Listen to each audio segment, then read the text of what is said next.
Now when you stop and consider what this man has accomplished, it's truly amazing. He is the greatest running back in the history of professional football.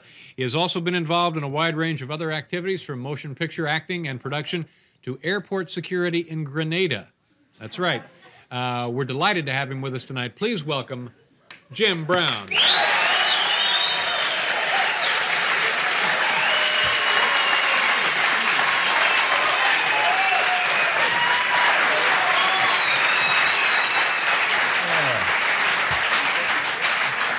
You look terrific. Let me ask you about the airport security in Grenada, and then we'll get on to other matters. Tell us what that is. Well, you know, I have to sit up here and look back at you, huh? Well, no, it's okay, be all right. No, it's all right. Well, you're not steamed, are you? First of all, I'd like to say, no, not at all. I can sit over there if you want. You have a terrific band over here. Oh, they're the greatest. It's the greatest in the land. Fantastic. Unbelievable. They're terrific. When you're standing back there, you get ready, you know, when you listen to them. Very exciting. They're the consistently the best thing about the show, night in and night out. Is that true? The band is, yeah.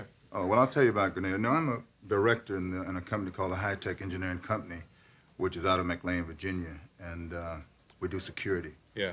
From nuclear security on down to personal security. Now, how did you get involved in that, from being in films and acting and so forth to airport security? Well, I've always been diversified. People just didn't know about it. Yeah. They're learning about it now, see. Now, you yourself are not going to be down there looking for troublemakers. No. Going through luggage and stuff. No. I'm a director. I sit in the board meetings. Yeah, you're at home safely in the States doing this. And then the experts go down and they apply the security. All right. I'm definitely not an expert. Now, what is Grenada? Is that everything back to normal, I guess, down there now? Well, when you say normal, no, it's not back to normal, but we are there, and we hope to install our system there, the capitalistic system. Uh-huh. And contrary to normal belief, the Grenadians were very happy that we did come in.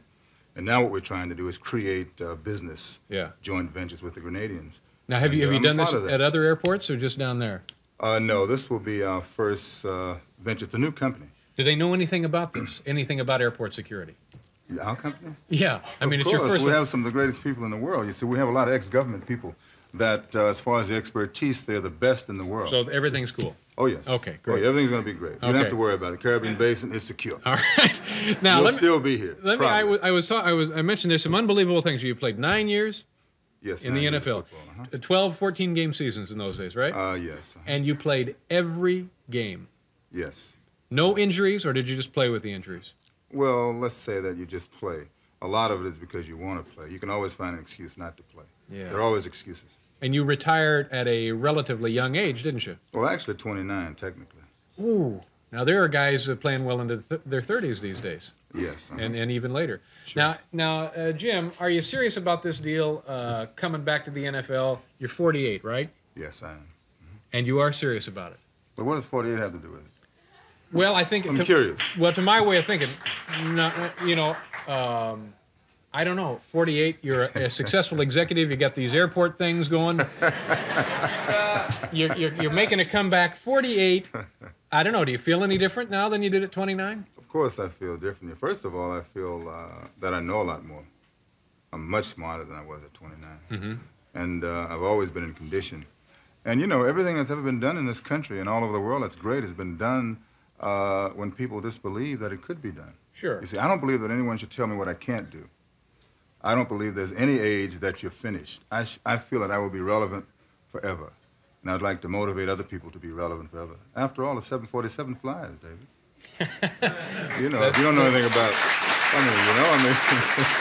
when I look at a 747 sitting on the ground and think that it gets up in the air, to play professional football again is easy. Yeah, I know, but now... Now, let me tell you this. If you were 21, you couldn't play professional football. No, I couldn't. There are guys that are weightlifters. Look, there are guys that are sprint champions, weightlifters, guys that are big, 300 pounds, and they can't play professional football. Okay, now let me ask you about this. Okay, say, physically, let's say you can do it. But you've been away from the game now since you were 29. Now, you know there's going to be hot shots who think, all right, I'm going to put one notch in the gun here. I'm going to get Jim Brown. We're going to punish this guy. Well, see, there's one thing you're overlooking. Football is a team sport. Now, I am 48 years old. The other 10 guys are going to be in their 20s. And they're going to be good. That's working for me. Yeah. You see, football is not like tennis, you know. Oh, the guys that I have are going to be hot shots, too. Yeah. So I'm not going back with a bunch of 48-year-olds.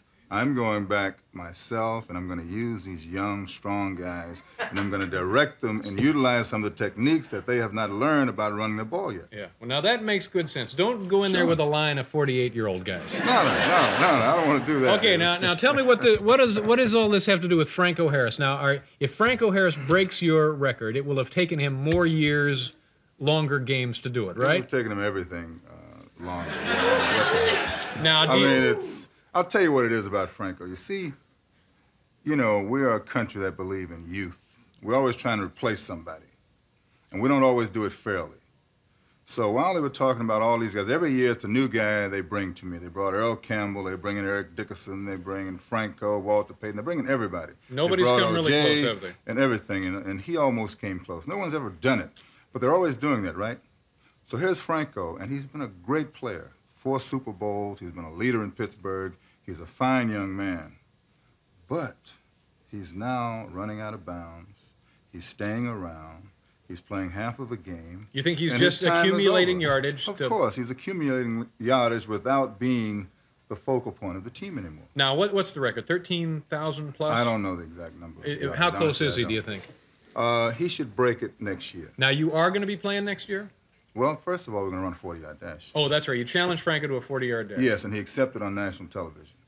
And I was very surprised at that. Now, what was your last time in the 40-yard dash? I was timed at 4.5. And what was your time when you were playing? Well, that was 4.5. That's the last time I've been timed. That was the last time I've been timed. But there's something very interesting about that, you see. You know what a time means? A time means they put a clock on you and you run. Now, the other fact is that I've never been beaten in the 40. That's more important than the time. Now, but you man against man. Now tell me, what if you had to go out tonight and run a 40-yard dash? What would it take you? Depends on who I was running against. Say you were running. If I was running against you, it'd probably be in a 5'5". cab. 5'5". You run 5'8". Now what's Franco's best time in the 4? I don't think they've ever publicized it for obvious reasons. Yeah. Well, this is going to be interesting. Now, who would you play for if you go back? Well, there's 2 possibilities. First of all... Now, are you really going back? I'm not going to give you the scoop of all times. What I'm going to tell you is that I'm more serious now, especially after talking to you.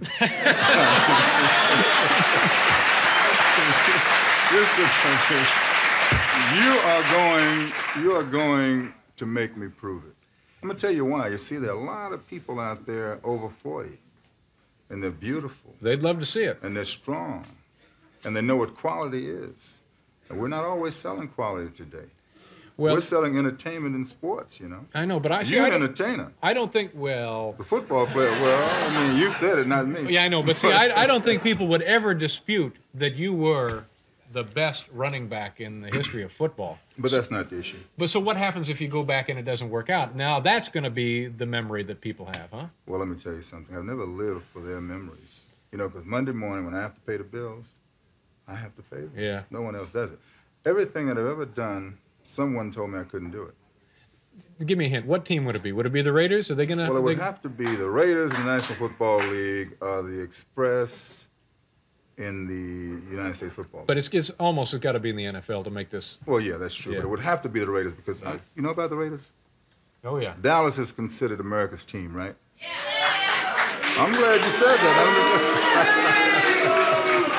Now, let me tell you why. Okay. Because they're apple pie and they're pink cheeks. The Raiders are tough guys and they get the job done. But let me tell you what happens. The Raiders are tough. They get the job done. They use guys that are washed up. Jim Plunkett was supposed to be washed up 10 years ago. Mm-hmm. He just led the team to the Super Bowl. Lyle Alzado, all these guys. We got to go to commercial? We got to go to a commercial? You look a little nervous.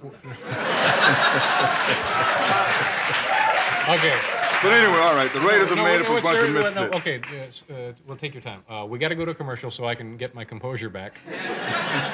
And Jim and I will continue here. I'll tell you what, before we run out of time, I just want to mention that one of the reasons you're in New York is you're being inducted into the Collegiate Lacrosse Hall of Fame. Yes. This man is one of the most versatile athletes ever placed on the face of the earth. Now, Jim, back to Oakland, Dallas. L.A.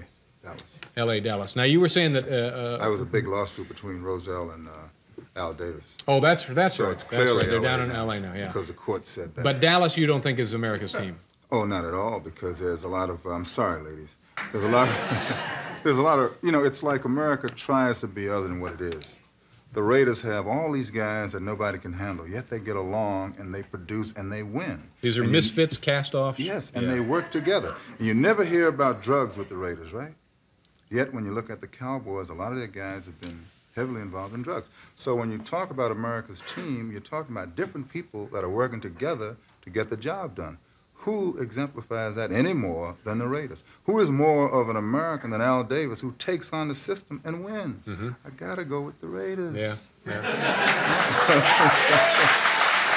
But if Bill Oldenburg of the LA Express has his, we're gonna have a meeting and talk about. No, go back to the NFL. You gotta, if you're gonna do it, you gotta do it. I got a few months. Yeah. We haven't run the race yet. I might lose it. If I win the race, then I still have time. So let me look at every opportunity. It all hinges on the race. If you don't win the race, you may not come back and play. If I don't win the race, I'm going to apologize and go back home. Well, that's gentlemanly of you. But I'm going to win the race. You think you're going to win the race? Yeah. We got about a minute here. Tell me about the Playboy Mansion. Are you always at the Playboy Mansion? A lot of the time at the Playboy Mansion? Yes, I'm there a lot of the time. Now, I've never been there. Well, first of all, let me tell you about the Playboy Mansion. Hugh Hefner is a tremendous man. He's an innovator. He's but get to the good stuff. Yeah, well, the girls, all right. The jacuzzi, you cannot lock the door. There's always a lot of beautiful girls. There's always a lot of celebrities. There's a lot of birds and animals. And there's a tennis court and a playroom. And we have access 24 hours a day. Unbelievable. But is it is it like you think it is? Yeah. I mean, it could be. But I mean, has it been? Have you ever gone home from that place saying to yourself, "Oh my God"? Yes. Jim, thank you very much. Thank you. Nice to see you. Good luck to you. Thank you. Jim Brown, folks. We'll be right back.